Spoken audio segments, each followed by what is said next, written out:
इस ग्राफ को ध्यान से देखिए।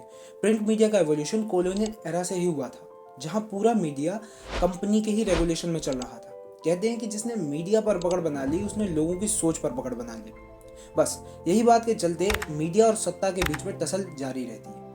मीडिया को ऐसे ही नहीं डेमोक्रेसी का फोर्थ पिलर कहा जाता है। जिस देश ने मीडिया को जितनी फ्रीडम दी है उस देश में डेमोक्रेसी की पकड़ उतनी ही ज़्यादा मानी जाती है। पर इंडियन मीडिया की हालत आज इतनी बेकार है कि शर्म आ जाए।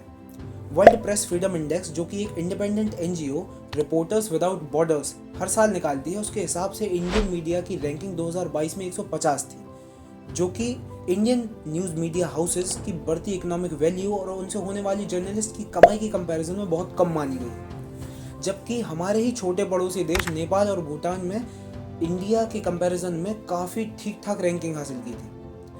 हालांकि ये रिपोर्ट सिर्फ मीडिया फ्रीडम को ही ध्यान में रख के बनाई जाती है, इसमें जर्नलिज्म की क्वालिटी को ज़्यादा तवज्जो नहीं दी जाती। इस रिपोर्ट में एक बात और प्रकाशित हुई थी कि इंडियन मीडिया में पोलराइजेशन बढ़ता जा रहा है। मतलब अब हम न्यूट्रल स्टैंड के बिना ही खुलेआम आइडियोलॉजीज और पार्टीज को सपोर्ट कर रहे हैं। जर्नलिज्म की तो जैसे धज्जियां उड़ा के रख दी। अब कुछ लोग कहेंगे कि सारी रिपोर्टों में तो सिर्फ इंडिया को की ही इमेज को खराब किया जा रहा है। पर इससे पहले कि आप इस चीज़ को इंटरनेशनल एजेंडा घोषित कर दें, आइए हम खुद ही इंडियन मीडिया का एक रियलिटी चेक करते हैं। ऐसा नहीं है कि शुरुआत से ही इंडियन मीडिया आज जैसे न्यूट्रल स्टैंड को फॉलो करना ही जर्नलिज्म मानती है। फ्रीडम स्ट्रगल के समय से ही हमारे फ्रीडम फाइटर्स ऐसा नहीं है कि सिर्फ फैक्ट्स छापते थे, क्योंकि जिस समय ये सिलसिला चल रहा था उस समय 94% इलिटरेट जनता को पढ़ना भी नहीं आता था। ये तो आसपास के लोग थे जो इन्हें खबरें पढ़कर सुनाते थे, और उसमें भी लिखने वाले खबरों को से ज़्यादा अपनी आइडियोलॉजी ही लिखा करते थे, जिससे लोगों में एक जागरूकता आए कि हम कैसे सभी को दबाया जा रहा है। पर जब से इंडिया इंडिपेंडेंट हुआ है, वही लोग जो पहले सत्ता के खिलाफ लिखा करते थे वही सत्ता में आकर अपने ही खिलाफ उठी हर आवाज़ को कुचलने की पूरी कोशिश में लग गए। हालांकि इंडियन कॉन्स्टिट्यूएंट असेंबली में मीडिया को फ्रीडम की डिमांड देने की बात रखी गई, पर उसके बाद भी बिना किसी प्रयास करे, बिना किसी आर्टिकल दिए सुप्रीम कोर्ट ने article 19(1)(a freedom of speech and expression का ही भाग मानकर उसे यूं ही छोड़ दिया। संविधान में प्रावधान होने के बावजूद भी गवर्नमेंट ने हर कोशिश की कि मीडिया पर दबाव बनाया जाए, और ऐसा नहीं है कि सिर्फ एक पार्टी और एक गवर्नमेंट ने ही ऐसा किया है। हर रूलिंग गवर्नमेंट का सिंगल कॉमन एजेंडा रहा है कि वह प्रेस पर कैसे पकड़ बनाई जाए, ऐसा जारी रखें। एग्जाम्पल के लिए एक बहुत मशहूर केस हुआ था 1980 में, Indira Gandhi versus Indian express. जिस समय सारे अखबार सरकार की सेंसरशिप के चलते खबरें छाप तक नहीं पा रहे थे, उस समय पर इंडियन एक्सप्रेस ने एक बहुत अनोखा तरीका निकाला। माना जाता है कि खबर छापने से पहले मैडम गांधी खुद ही सारी न्यूज़ देखा करती थी, और जो न्यूज़ उन्हें अपने खिलाफ लगा करती थी वो उस न्यूज़ को हटा दिया करती थी। अब ऐसे में इंडियन एक्सप्रेस ने इस सेंसरशिप के खिलाफ सेंसरशिप बाय गवर्नमेंट का लेबल लगाकर वो पूरा पेज खाली ही छोड़ दिया, जिससे सारे देश को पता चल जाए कि मैडम गांधी का न्यूज़ पर कितनी पकड़ बनती जा रही है।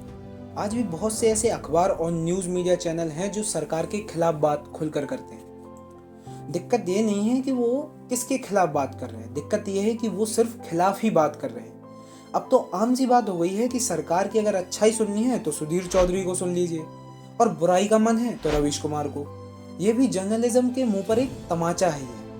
जहां जर्नलिस्ट को सिर्फ अपना पूरा ध्यान न्यूज़ और फैक्ट्स को आपके सामने पेश करने में लगाना चाहिए था, अब वो पूरा ध्यान आपको एक न्यूज़ के एक पक्ष को ही मनवाने में लगा देता है कि क्या सही है क्या गलत है। कायदे से उन्हें यह सही और गलत की बात जनता पर छोड़ देनी चाहिए कि भैया आप देखें, आप समझें कि क्या सही है क्या और क्या गलत है। अब गलती इसमें ये नहीं है कि वो ऐसा कर रहे हैं। माना जाता है कि एक पीछे एक बहुत बड़ी लॉबी तैयार हो चुकी है नेताओं और न्यूज़ मीडिया हाउसेस की, जो उन्हें पीछे से फंडिंग देकर ये सारी चीज़ें मनवाने को मजबूर करते हैं। देखिए, सारा खेल फंडिंग का है। न्यूज़ चैनल चलाने में सच में बहुत पैसा लगता है, और न्यूज़ चैनल को अगर बिजनेस मॉडल के तरीके से अगर आप देखेंगे तो सारी बात क्लियर भी हो जाएगी। उन्हें न्यूज़ चैनल रन करने के लिए रेवेन्यू क्रिएट करना पड़ता है। इसमें एक चैनल का रेवेन्यू सोर्स एड्स और टीआरपी ही है। एड्स तो मिल जाते हैं, गेम पूरा टीआरपी पर आकर अटक जाता है। सभी न्यूज़ चैनल पर आपने देखा होगा कि देश का नंबर 1 चैनल चल रहा है, और हंसी की बात यह है कि सारे ही चैनल एक साथ एक समय पर ही ऐसी बात करते हैं कि वो देश के नंबर 1 चैनल है। देखिए, गलती सिर्फ न्यूज़ मीडिया हाउसेस की ही नहीं है और नेताओं की ही नहीं है, हमारी भी है। हम आज के समय में हम और आप सभी जो देखना पसंद करते हैं वही वो लोग दिखाते हैं। उन्हें ये पता चल जाए कि लोग चटपटी खबरें देखने में और पढ़ने में ज़्यादा दिलचस्पी दिखा रहे हैं तो वही चीज़ें दिखाना शुरू भी कर देते हैं, और वही खबरें सुबह की चाय के साथ हम मज़े लेकर सुनते हैं। और बाद में मीडिया का कितना बुरा हाल हो चुका है, अब तो मीडिया वो पहले जैसा रहा नहीं, ऐसा बोलकर दूसरों के सामने हम कूल बनने की एक्टिंग करते हैं। मुझे तो नहीं लगता कि आज के समय में न्यूज़ मीडिया को अब इतना ज़्यादा भाव दिया जा रहा है। पहले तो हमारे पापा और दादा ही खबर देखा और पढ़ा करते थे, अब सबके हाथ में एक मोबाइल है और उसमें एक सस्ता सा नेट है। न्यूज़ का सोर्स तो अब डिजिटल मीडिया ही बन चुका है लगभग। इस बात को थोड़ा ध्यान से सोचिए, आज के समय में हमें खबरें न्यूज़पेपर से ज़्यादा इंस्टाग्राम और फेसबुक के मीम पेजेस से मिल रही हैं। सोचिए, जिस देश में खबरें मीम पेजेस से मिल रही हैं उस देश के लोगों का मजाक नहीं बनेगा तो क्या बनेगा। और व्हाट्सएप के फेक न्यूज़ के सिलसिले की तो बात ही मत कीजिए।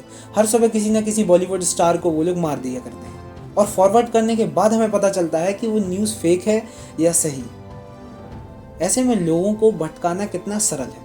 लिटरेसी रेट बढ़ता तो जा रहा है, पर आज भी हमें सही और गलत के बीच कुछ ज़्यादा समझ नहीं आ रहा है, लाइन बड़ी धुंधली सी दिखाई पड़ती है। ऐसे में हम कैसे इंडियन डेमोक्रेसी को बचा पाएंगे, आप खुद बताइए। देखिए, फैक्ट्स जानने के और न्यूज़ जानने के सोर्सेज आज भी बहुत ज़्यादा अवेलेबल हैं, पर दिक्कत यह है कि हम में से कितने लोग वो सारी चीज़ें देखना पसंद करेंगे। आज भी दूरदर्शन आता है, पर कितनी टीवियों पर दूरदर्शन चलता हुआ दिखाई देता है। समस्या इनमें है ही नहीं कि फैक्ट्स कहाँ से मिलेंगे। न्यूज़ चैनल्स हमें वो चीज़ें अब दिखाते ही नहीं हैं जो हम देखना चाहते हैं, या फैक्ट्स बताते ही नहीं हैं। फैक्ट्स देखने के लिए डिजिटल मीडिया पे भी बहुत सारी चीज़ें अवेलेबल हैं, पर हम वो देखना पसंद ही नहीं करेंगे।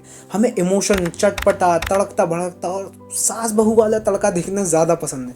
आज के समय में न्यूज़ मीडिया देखने से ज़्यादा लोग सीरियलों में समय बिताते हैं कि सीरियलों में उन्हें किक मिलता है, एक इमोशनल ड्रिवन चीज़ें उन्हें देखने में ज़्यादा मज़ा आता है। तो समस्या यहाँ पर नहीं आती है कि चीज़ें अवेलेबल ही नहीं है हमारे पास। समस्या ये आती है कि हम भी क्या देखना चाहते हैं। वो हमें वो दिखाना चाहेंगे जो हम देखना चाहेंगे।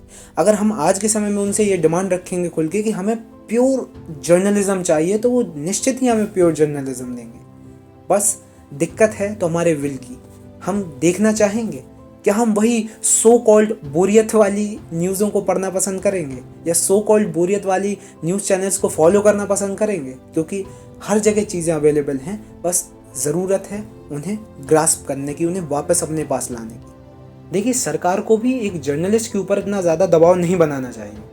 आज के समय में अगर कोई जर्नलिस्ट बचा कुचा ठीक ठाक ईमानदार अगर रिपोर्टिंग करने उतरता भी है, वो सत्य बताने उतरता भी है, तो उसके ऊपर 100 प्रकार के अड़ंगल डाल दिए जाते हैं, मारने की धमकी दी जाती हैं, पॉलिटिकल पार्टीज़ का प्रेशर उसके ऊपर आता है जिससे वो डर जाए। उसकी इवन यहाँ उनकी फैमिलीज तक को भी धमकाया जाता है। ऐसे में वो जर्नलिस्ट भी क्या करेगा? वो अपनी फैमिली को संभालेगा या आपको सच दिखाएगा?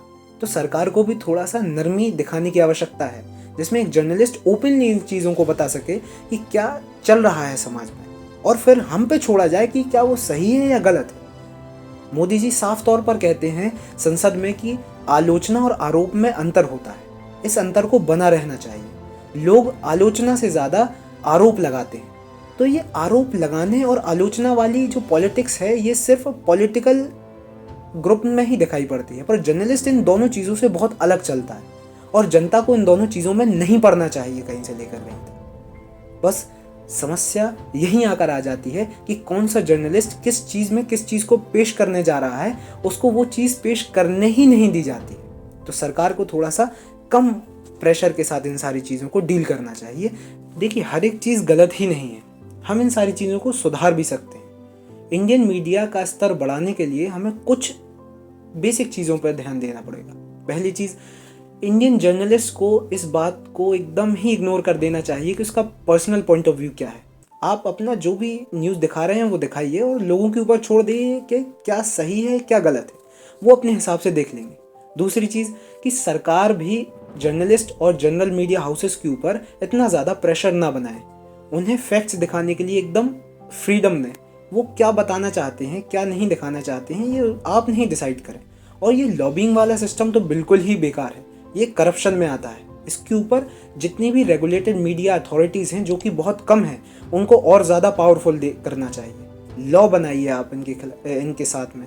मीडिया हाउसेस को रेगुलेट करने के लिए लॉ बनाइए, उन्हें रेगुलेट करने के लिए लॉ बनाइए, ना कि उनके ऊपर और ज़्यादा शिकंजा कसने के लिए, ताकि वो स्वतंत्रतापूर्वक अपनी सारी चीज़ें आपके सामने रख सकें। तीसरी चीज़, हमें खुद एज अ रिस्पॉन्सिबल सिटीज़न होने के नाते इन सारी चीज़ों को थोड़ा सा समझना पड़ेगा कि हम क्या चीज़ें देख रहे हैं, क्या चीज़ें नहीं देख रहे हैं, क्या चीज़ें सही हैं, क्या चीज़ें गलत हैं। अगर इन रिफॉर्म्स को आप समय पर ला देंगे तो कुछ समय बाद इंडियन मीडिया भी अपने एक अच्छे स्तर पे आ जाएगी। दिक्कत सिर्फ सिस्टम में है, बाकी का स्ट्रक्चर बहुत अच्छा है इंडियन मीडिया का, कुछ दिक्कत नहीं है। बहुत अच्छा इकोनॉमिक मॉडल वो लोग यूज़ करते हैं, बहुत सारी अच्छी चीज़ें हैं उनके पास दुनिया भर के डेटा कलेक्टिंग टीम्स हैं, उनके पास कैमराज हैं, उनके पास स्क्रिप्टिंग है, उनके पास सारी चीज़ें हैं। बस हमें ज़रूरत है उस स्ट्रक्चर में उनके फंक्शंस को ध्यान में रखना। और बस कुछ समय बाद देखिए आप इंडियन मीडिया कितने अच्छे स्तर पर पूरे दुनिया में दिखेंगे।